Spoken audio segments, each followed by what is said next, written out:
ক্ষমা চাচ্ছি, আমাকে ক্ষমা করে দিও।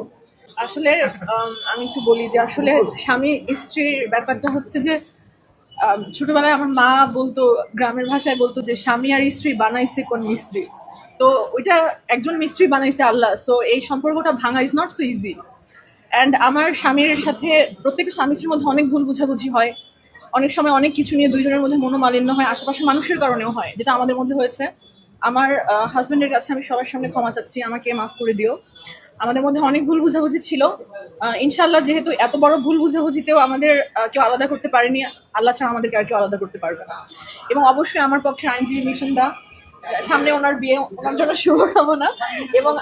এবং আমার হাজবেন্ডের পক্ষে আইনজীবী আমাদের পারিবারিক সদস্য উনি মিলন ভাই এবং কিবরিয়া ভাই, দুইজনের সম্মানিত সহযোগিতা, তিনজনের সহযোগিতা, সবার সহযোগিতা, আরেকজনের রুল ভাই, আমি পাচ্ছি না এখানে, খুবই মজার মানুষ।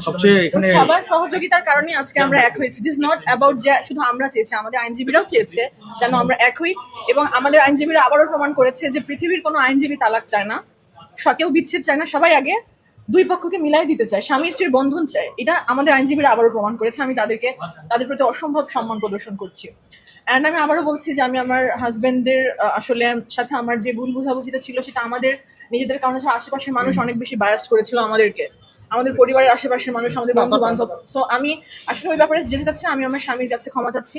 অ্যান্ড স্বামী সবার উপরে। আমার বাবা মারা গেছে, আমার বাবার পরে আমার কাগজে কলমে বলেন আর সব দিক দিয়ে অভিভাবক আমার হাজবেন্ড, আমার সমস্ত অভিভাবক এবং সব দায়িত্ব সবকিছু আমার হাজবেন্ডের। সো আমি তার কাছে ক্ষমা চাচ্ছি, আমাকে ক্ষমা করে দিও।